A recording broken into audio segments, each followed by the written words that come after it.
वक्त कहते हैं ना कि अपनी जो संभावित बर्बादी है उसकी ओर बढ़ता हुआ दिख रहा है। उसके पीछे वजह है पाकिस्तान में पाकिस्तान के खिलाफ ही हो रहे प्रोटेस्ट। और ये प्रोटेस्ट जो खाई पाकिस्तान ने बनाई थी पंजाबी वर्सेस अदर्स के बीच, अब उसी का फल पाकिस्तान भुगत रहा है। देश भर में जगह जगह प्रोटेस्ट हो रहे हैं, फिर चाहे वो सिंध प्रांत हो, या वो बलूचिस्तान हो, या फिर खैबर पख्तूनख्वा हो, या फिर पीओके हो, या फिर गिलगित बाल्टिस्तान का एरिया, जहां पर अब आवाजें लगातार पाकिस्तान की सरकार के खिलाफ बुलंद होती जा रही हैं। और आप ये समझिए कि स्थिति इस वक्त ऐसी है वहां पर कि सेना और बीएलए, सेना और टीटीपी ये लगातार आमने सामने आ रहे हैं। मेरे साथ जनरल माथुर भी हैं। जनरल माथुर, पिछले कुछ वक्त में हमने देखा है कि बीएलए के अटैक्स बहुत ज्यादा तेज हुए हैं अगेंस्ट पाकिस्तान। तो क्या फील्ड मार्शल अब बना दिया गया जनरल मुनीर को, उसमें कुछ कमी आ पाएगी? कुछ हौसला भर पाएंगे वो पाकिस्तान की सेना में? क्योंकि पाकिस्तान की सेना तो हम ये देख रहे हैं कि चौकियां छोड़ छोड़कर भागती है और चार कदम ऐसे आगे बढ़ते हुए बीएलए ने कई जो चौकियां हैं पाकिस्तान की उनको कब्जा कर लिया। वो डरते हैं पैर रखने से भी वहां पर। रोहित, देखिए, ये बिल्कुल अभी की बात नहीं है। ये पाकिस्तान की सेना का ये जो कैरेक्टर है वो हमेशा से ऐसा रहा है। देखिए, जब आप उस सेना में 75%, लगभग 70 से 75% तक पंजाबी हैं, उनके रैंक एंड फाइल, तो ये जब इतनी जबरदस्त डोमिनेशन है, और उसके अलावा पाकिस्तान की जो सेना है रोहित, सबसे बड़ा जो नुक्स पाकिस्तान की सेना में है जो और किसी सेना में नहीं है, वो ये है कि पाकिस्तान की सेना अपने प्रोफेशन के अलावा हर काम में लिप्त है। वो पाकिस्तान की सेना व्यापार में लिप्त है, इकोनॉमिक अफेयर्स में लिप्त है, डिप्लोमेसी में लिप्त है, अपना ब्यूरोक्रेसी में लिप्त है।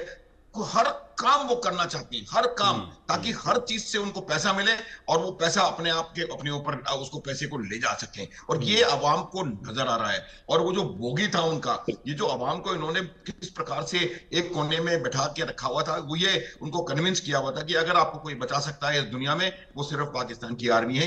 That myth is shattered. और जब क्योंकि वो मिथ शैटर हो गई है, तो अब लोगों को पता पड़ गया है कि ये पाकिस्तान आर्मी वाले अब उसमें सब चीज ढूंढ रहे हैं कि ये जो नहरें बन रही हैं उसमें पाकिस्तान आर्मी का क्या स्टेक है। और यही वजह है। एक दूसरी बात और बताता हूं कि जब आपने भारत के साथ युद्ध करने का, या भारत के साथ, इसको मैं एक खराब शब्द इस्तेमाल करूंगा, पंगा लेने का जब वो ले लिया, तो उस समय क्या होता है कि आपके पास जो फोर्सेस हैं वो लिमिटेड होती हैं। तो आपको जो सेनाएं आपकी खैबर पख्तूनख्वा में और बलूचिस्तान में लगी हुई थी, उनका कुछ पोर्शन जो है वो ईस्ट की तरफ शिफ्ट करना पड़ा। उससे क्या हुआ है कि वहां पर वो बहुत बुरी तरह से एक्सपोज्ड है पाकिस्तान की आर्मी। एक तो वैसे ही प्रोफेशनल नहीं है, और उसके बाद वो एक्सपोज और हो गए, और वो उस एक्सपोजर की वजह से ज्यादा बोल्ड होकर के दे हैव बीन एम्बोल्डन्ड। जो बलोच हैं और जो टीटीपी वाले हैं, वो उनको एकदम से नई ताकत आ गई कि अब हमारा विरोध, दबाव भी बहुत कम है हमारे ऊपर। तो ये दूसरी वजह है। और इस वजह से आप देखिए कि पाकिस्तान की आर्मी जो है वो हर जगह मार खा रही है। वो आर्मी है जो डोमिनेशन नहीं करती। जब आप जहां आप हैं, एरिया को डोमिनेट करने के लिए आपको घर से बाहर निकलना होता है। जब आप फैक्ट्री चलाओगे, इंडस्ट्री चलाओगे, साबुन बनाओगे, तेल बनाओगे, तो फिर घर से बाहर कब निकलोगे? तो मेरा ये मानना है कि एक नॉन प्रोफेशनल आर्मी है, और नॉन प्रोफेशनल आर्मी होने की वजह से वो अपना जो जिस प्रकार से उनको सामना करना चाहिए बलोच लोगों का या इनका, किसी का भी सामना करने में वो सक्षम नहीं नजर आ रहे हैं मेरे को। और ये जब तक इसको रिफॉर्म नहीं करेंगे, और जब तक पाकिस्तान की आर्मी जो है अपने आप को बाकी तमाम चीजों से निकाल करके सिर्फ और सिर्फ अपने प्रोफेशन पे ध्यान देगी, अपनी ट्रेनिंग उसी प्रकार से करेगी, और लोगों को तैयार करेगी कि कैसे उनको टेररिज्म या इंसर्जेंसी की समस्या से जूझना है, उनको पता नहीं है। उनका सिर्फ एकमात्र, देखिए, पाकिस्तान की आर्मी और पाकिस्तान का एस्टेब्लिशमेंट दोनों सिर्फ एक एजेंडा पर स्थिर हैं, और उनका एक एजेंडा है एंटी इंडिया, इंडिया विरोध, भारत का विरोध। सिर्फ वही वो जानते हैं। और जब भारत का विरोध के अलावा उन्होंने कुछ सोचा नहीं है, इसलिए वो और किसी प्रकार की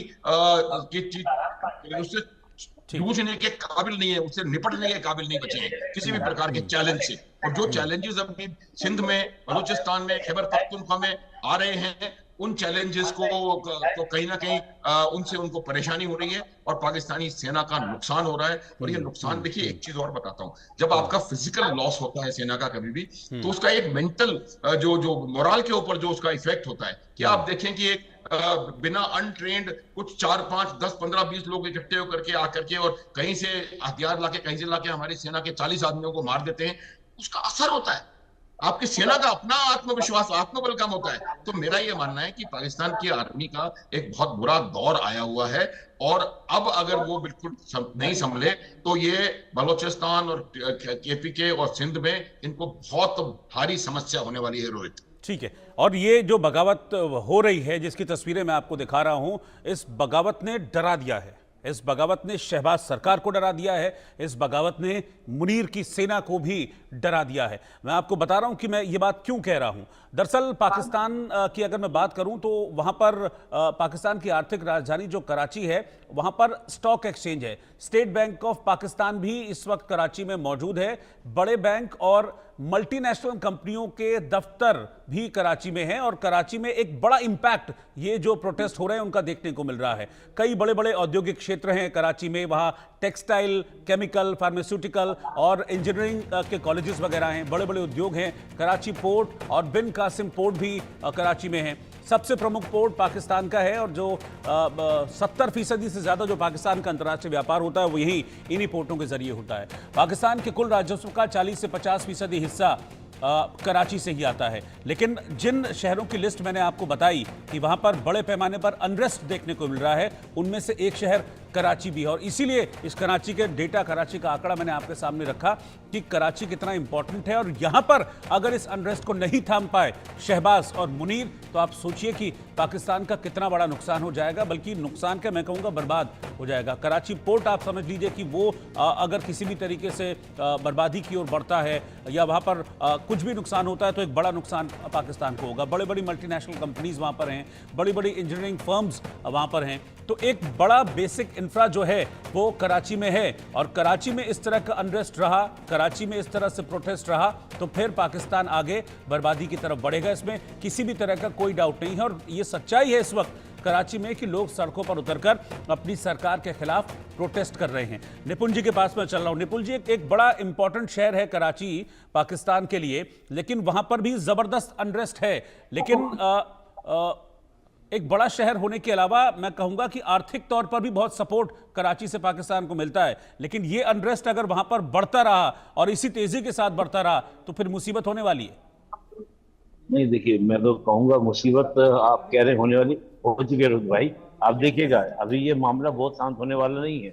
मैं इसको पिछले कई महीनों से देख रहा हूँ, जो ये मामला चल रहा था जो पुराने के सिंध प्रांत के अंदर, सिंध प्रोविंस के अंदर, ये अवसर काफी लंबे समय चल रहा था। 2024 से इन्होंने नहर की बात करना शुरू कर दी थी। बाद में इन्होंने कह दिया था कि इसको हम क्या करेंगे, नहर को नहीं बनाएंगे।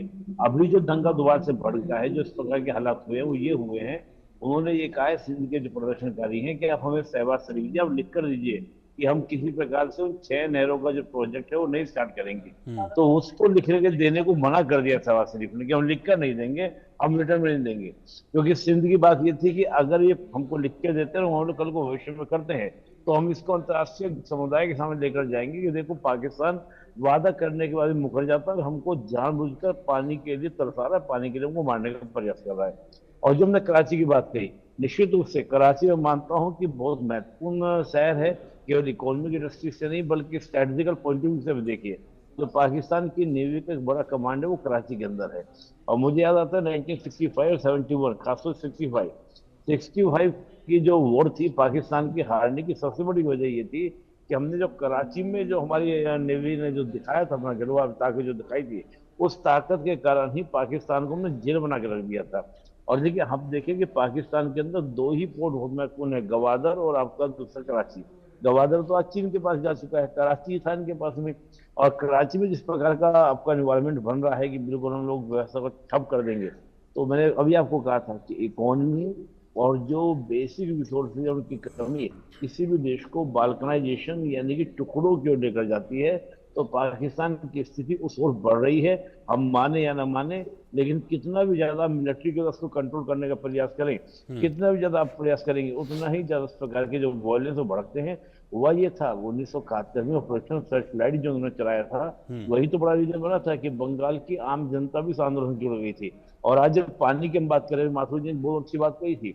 आज आप देखिए जो सिंध में चल रहा है मैटर, सिंध में केवल ये नहीं कि कुछ लोग इकट्ठे हो गए, कुछ लोग नहीं, वहाँ के नेता छोड़िए, आप वहाँ के जो भी आपके एक्टिविस्ट होते हैं, जो कलाकार होते हैं, A to Z सड़कों पर है। यानी कि जनता का विद्रोह है, ये कोई किसी खास वर्ग का या कुछ लोगों का नहीं है।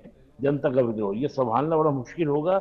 और जिस प्रकार से वायलेंस चल रहा है कहीं बलूचिस्तान में, सिंध में, खैबर पख्तूनख्वा में, कहाँ जाके पाकिस्तान की आर्मी लड़ेगी, वो तो संभावना नहीं रखती। और जिस प्रकार से क्राइसिस झेल रहे हैं, इकोनॉमिक क्राइसिस वर्ल्ड के अंदर, इस प्रकार का हमने इनके ऊपर सेशन लगाने की हम बातें कर रहे हैं, तो मैं मानता हूं कि पाकिस्तान को कोई और लूटने वाला नहीं है, उसको पंजाब ने लूटा है। पूरे के पूरे पाकिस्तान को केवल पंजाब प्रांत में रखा गया। ठीक है, मैं जनरल माथुर के पास चला हूं। जनरल माथुर, कराची को आप कैसे मतलब डिफाइन करेंगे? कराची में अगर जैसे मैंने जो बात अभी निपुण जी से की, कराची में यही अनरेस्ट बढ़ता रहा तो फिर कैसे मुसीबत बढ़ाएगा ये पाकिस्तान के लिए? क्योंकि जो बात आप कह रहे थे कि हाँ पाकिस्तानी सेना सुधर जाएगी इससे पहले, वो तो इतने सालों से हम देख रहे हैं वो सुधरने वाली है नहीं। उनका अनप्रोफेशनल एटीट्यूड वो उनको लेकर डूब रहा है, इसमें कोई डाउट नहीं है, सारी दुनिया देख रही है। लेकिन इसके बावजूद भी वो सुधरते नहीं है, वो छोड़ेंगे नहीं वो पंजाबी वर्सेस अदर वाली चीजें। हाँ, रोहित बिल्कुल ठीक कह रहे हैं आप। देखिए, एक तो मैं अनप्रोफेशनल एटीट्यूड की बात कर रहा था। हाँ। एक चीज और है हाँ। कि पाकिस्तान की आर्मी आज की तारीख में बहुत ज्यादा रेडिकलाइज्ड है। और जो violence of a radical mind, ये मैं एक शब्द का प्रयोग करता हूं अक्सर किया, वो violence of a radical mind है जो इतनी आसानी से उसको निकाल आप नहीं